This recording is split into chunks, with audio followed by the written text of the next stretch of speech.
폴 조지의 필라델피아 행과 클레이 탐슨의 댈러스 행 등 굵직한 소식들이 터지면서 NBA 오프시즌이 팬들의 기대에 걸맞는 꿀잼으로 진행되는 가운데 최근 레이커스와 골든스테이트의 엇갈린 행보가 눈에 띕니다.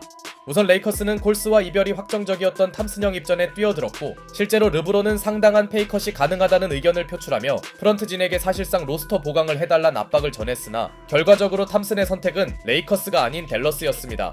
보도에 따르면 레이커스는 4년 80미를 제안했으나 거절당했고 골스에게 제시한 디안젤로 러셀이 포함된 트레이드 제의마저 무산되었죠. 영입 실패 이후 곧바로 르브론 제임스가 페이컷을 하지 않고 풀맥스 계약을 할 것이란 소식이 들리기도 했는데요.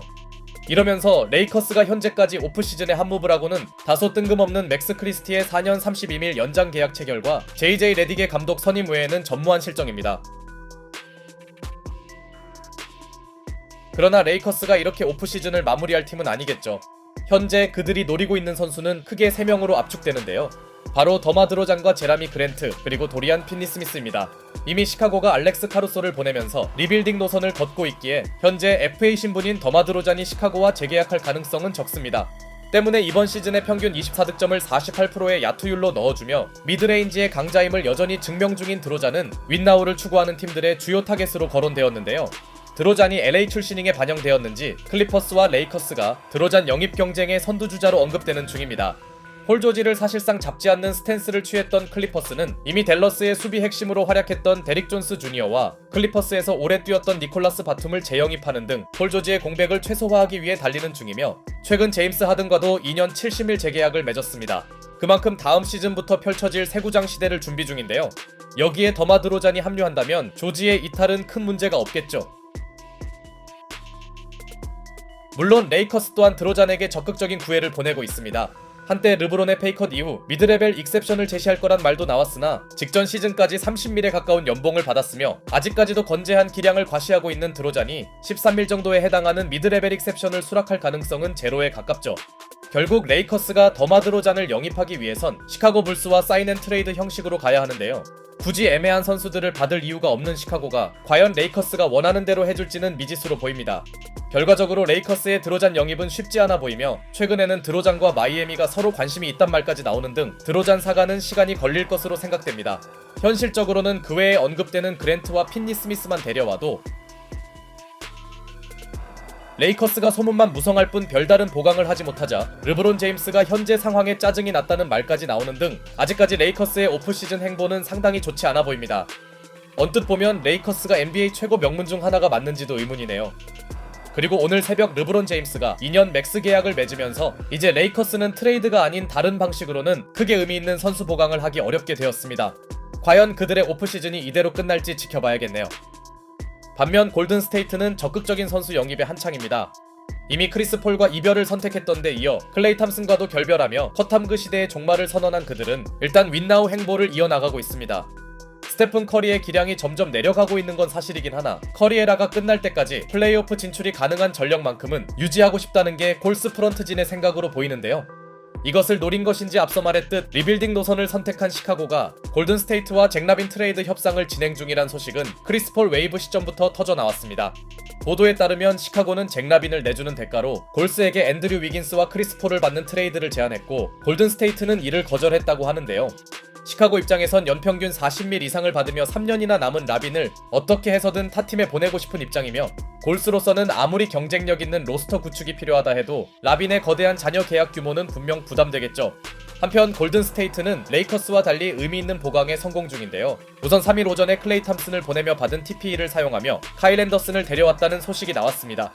앤더슨의 계약 규모는 겨우 3년 27밀로 협의되었고 선수들의 연봉이 폭등하는 점을 감안하면 꽤나 싼 가격이죠.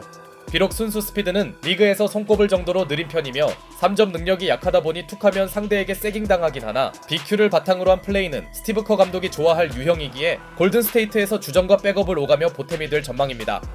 그리고 또 한 명의 놀라운 선수 영입 소식이 들려왔으니 바로 한때 인간계 최고 슈터로 불리던 버디 힐드가 온 것입니다. 어제부터 필라델피아와 진지하게 트레이드 협상을 하던 골스는 오늘 새벽 필라델피아에게 잔여 TPE를 사용함과 동시에 2031년 2라운드 지명권을 주는 대가로 버디 힐드를 데려옵니다. 그러고 보니 클레이 탐슨을 보내면서 받은 TPE와 지명권을 마이크 덜리비 단장이 아주 알차게 활용하는 데 성공했네요. 힐드의 계약 조건은 4년이지만 2년 18밀만 보장되고 3년차 이후로는 부분 보장으로 전환되는데요. 이번 시즌 기복에 시달리며 로테이션에서 밀렸다곤 하나 20밀 규모의 연봉을 받던 선수를 아주 싸게 영입하면서 그야말로 저점 매수의 정석을 보여줬다는 평가입니다. 힐드 입장에서 이런 조건을 받아들인 건 2년간 가치를 증명한 뒤 제2의 단테 디빈첸조를 노릴 것 같은데요. 실제로 밀워키에서 애매한 입지에 놓였던 디빈첸조는 골든스테이트와 2년 계약을 체결한 뒤 기량을 과시하며 뉴욕과 4년 50밀 장기 계약을 맺는 데 성공했습니다. 트레이드 직후 힐드는 우승을 위해 골스를 택했다고 하는 등 벌써부터 의지 넘치는 모습을 시전하고 있습니다. 현재 바하마 대표팀에서 올림픽 최종 예선을 진행 중인 힐드는 스테픈 커리와도 매우 절친한 사이로 알려져 있는데요. 커리 친구 효과인지 힐드의 3점 능력은 설명이 필요 없는 수준입니다.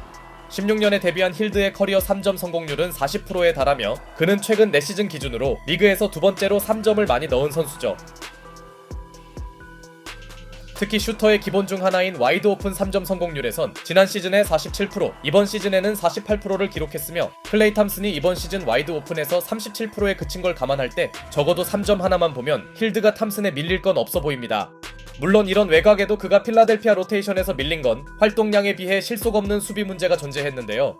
그러나 냉정히 말해 클레이 탐슨의 수비도 많이 내려갔던 점과 그래도 힐드가 탐슨보다 2살 어리다는 걸 감안하면 골든스테이트는 탐슨의 공백을 어느 정도 메운 것으로 보입니다. 또한 짧지 않은 커리어 내내 부상 결장이 거의 없던 점도 버디 힐드의 숨겨진 장점 중 하나로 볼 수 있죠. 그러고 보니 힐드도 한때는 레이커스의 영입 타겟이었는데요. 결과적으로 힐드마저 레이커스가 아닌 골스에게 가버린 셈이죠. 여기에 골든스테이트가 계속 간절히 원하는 선수가 있으니 바로 유타의 에이스이자 올스타급 포워드인 라우리 마카넨입니다. 이번 시즌 평균 23득점과 8개의 리바운드를 기록한 볼륨은 물론 180클럽에 거의 근접했던 놀라운 효율마저 과시한 마카넨은 심지어 내년 시즌 연봉도 고작 18밀만을 받는 자원인데요. 다만 계약 기간이 겨우 1년만 남았기에 소속팀 유타는 어떻게든 마카넨을 지금 처리해 에셋을 얻길 희망 중입니다. 반대로 마카넨을 영입하는 팀은 1년 렌탈의 위험이 있긴 하나 연장 계약을 체결할 수만 있다면 충분히 가치가 있기 때문에 라우리 마카넨은 이번 오프시즌 최고의 매물로 떠올랐습니다. 정황상 유타가 마카넨을 트레이드할 확률은 매우 높아 보이며 그를 노리는 팀들도 매우 많은 것으로 알려졌는데요. 현재 골든스테이트 외에 마카넨을 진지하게 노리는 팀으로는 세크라멘토 킹스와 샌안토니오 스퍼스가 꼽히고 있으며 데니 에인지 단장은 세크라멘토에게 키건 머레이를 요구하는 등 두 팀 사이에서 꽤나 구체적인 오퍼가 오가는 중입니다. 반면 골든스테이트가 마카넨 영입을 위해 제시한 조건은 브랜든 포지엠스키와 모제스 무디 그리고 1라운드 픽 4장이라고 합니다. 이게 정말이라면 골스도 마카넨에게 사실상 올인하는 것인데요. 그러나 정황상 유타는 조나단 쿠민가까지 원하는 것으로 보이며 결국 세크라멘토가 핵심 유망주 키건 머레이를 내주느냐 아니면은 골든스테이트가 쿠민가까지 포기하느냐에 따라 라우리 마카넨의 트레이드 행선지가 결정될 것 같습니다. 과연 골든스테이트가 유망주들을 포기하면서 올인할지 지켜봐야겠네요. 개인적으로는 버디 힐드와 디앤서니 멜튼까지 온 이상 어떤 식으로라도 가드진의 정리는 있을 거라 생각됩니다. 하지만 골스가 마카넨 영입을 끝내 성공시키지 못한다 해도 최소한 클레이 탐슨의 공백을 더 젊은 선수들로 보충하는 등 확실히 레이커스와는 다른 활발한 움직임을 보이는 중인데요.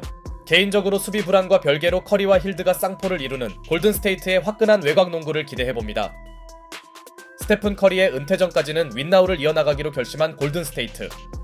결과는 봐야겠지만 현재까지 오프시즌의 주인공은 골든스테이트 같네요.